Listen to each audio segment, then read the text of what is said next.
If you're talking about community relations, you can't not talk about cultural diversity.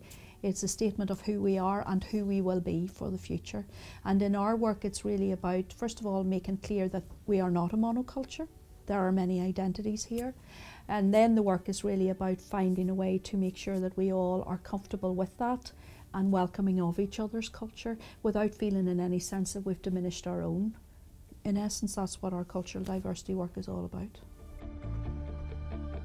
One of the issues that we can support in relation to what the parties will have to come to resolve at the political level is people's sense of live and let live, if you like, a sense of room for each other. At the moment, most of what we're doing in relation to protests, flags, emblems and so on feels like a zero-sum game. If you win, I lose. And we have got to find a way to make this ground secure enough for people to feel that there is a win-win, that we can all be here, that we can all share this space, that allowing someone with a different culture to yours to express their culture takes nothing away from your culture. And we haven't got there yet. It's very clear that we haven't made it to that point yet. So there's plenty more work to be done in relation to this notion of cultural diversity and the way in which it plays into a sense of interdependence on each other. Cultural diversity is a reference to the cultural differences that define people, such as language, food, dress, religion and traditions, and the way societies or people with different origins, religions and traditions live and interact together. In the Northern Ireland context, as we know, in the last decade or so, it has changed considerably. From two communities, predominantly, there are now so many different communities living side by side. The visible diversity, certainly where I'm working in South Belfast, is really massive. Different parts of Northern Ireland have different levels of diversity and different groups of people who've come here to live and work.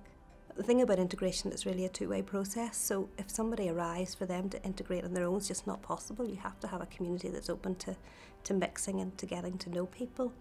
For people coming here, there are a whole range of barriers to integration, language being probably the biggest one. If you don't have English, it's very difficult to actually communicate with people.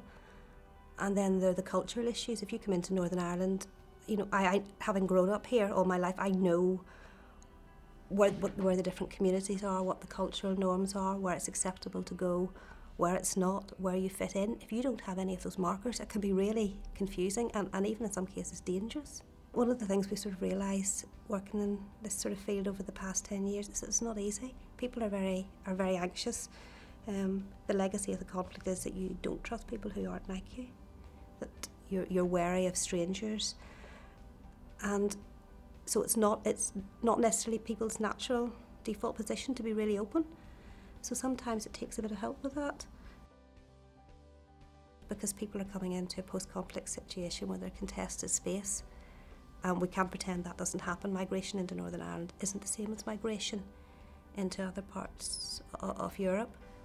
And we need to tailor the work we do to fit around that. We absolutely do live in a multicultural society in Northern Ireland at the moment, and what a wonderful thing it is. I think it's hugely positive for this society. We have had many people come to make this place their home from various backgrounds and have made a major contribution to the social life and to the economic life of Northern Ireland. I think they need to be recognised and acknowledged for that. I think they are having such a hugely positive influence in how we as a whole live in this society. So it's not just about how people from a Protestant or Catholic or Unionist or Nationalist or Republican background live together. It's about how welcoming we are to people of other religions and other backgrounds.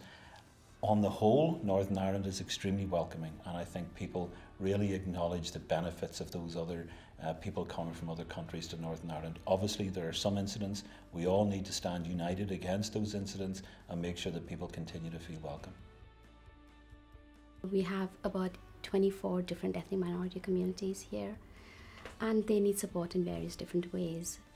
Sometimes it could be something simple as, you know, trying to get their child into a school, whereas sometimes it could be something more sinister like a racial attack. There had been race hate incidents in the Ballykeel area which had been getting national coverage, and we approached CRC with this issue, and asked them to provide us some support. And we had agreed that we would do a street art project with some of the young people in the area, mainly to demonstrate that Ballykeel actually was a welcoming place to all communities. In general, our society is a really good one. This is a place that people want to come and live, where people say people are friendly, where there's a good quality of life, where they're happy to bring their children. So it sort of lifts my spirit when I hear people talk about my town or my country in that way. And I think maybe instead of us being so down on ourselves and seeing what the negatives here are, it can help lift us a bit. I think when we work with children, you really see that. Children aren't born with prejudice and bias. You do learn to put things in categories and boxes to make sense of the world, but it doesn't necessarily mean you treat people differently. The Community Relations Council has been very, very supportive of us, particularly in the projects where we are addressing cultural diversity. We have a two-pronged approach. One is celebrating cultural diversity that we have in our borough, and we do that by having our international gala and all the celebratory events which showcase the kinds of talent that we have in our borough, as well as give opportunities for networking. We also have the education aspect of it, and we do this by interacting with our Mid-Antrim Museum to educate young people on the various aspects of cultural diversity. Other projects that CRC have funded is our Interweaving Communities art project, which now has pride of place in our Braid Art Centre. Because the young people were from 7 different youth groups and they were all thrown in to work together, it improved their understanding of each other and the understanding of diversity. So we did have some workshops before they did the actual art.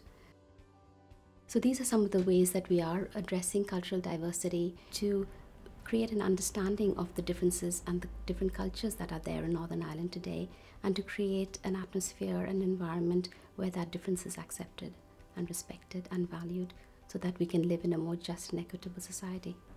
We deliver a lot of training in communities, so my highlights are very often not the big projects. They're where you're with a young person who has a really hardened attitude and all of a sudden they're saying, "Oh, I didn't realise," and you see them change their perspective and go away committing to do something a bit differently.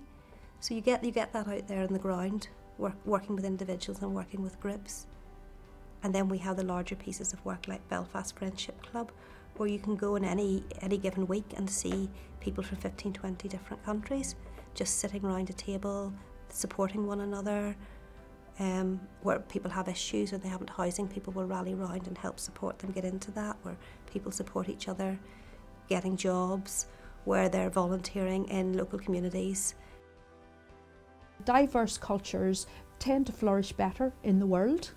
We are a global economy at this stage, so there's an economic argument, even if there wasn't a social one, for saying we should get to know each other better, except that we are all here and we are all bringing something to humanity. So I think that is a very worthwhile project, and if we didn't believe it for social reasons, we should believe it for economic reasons.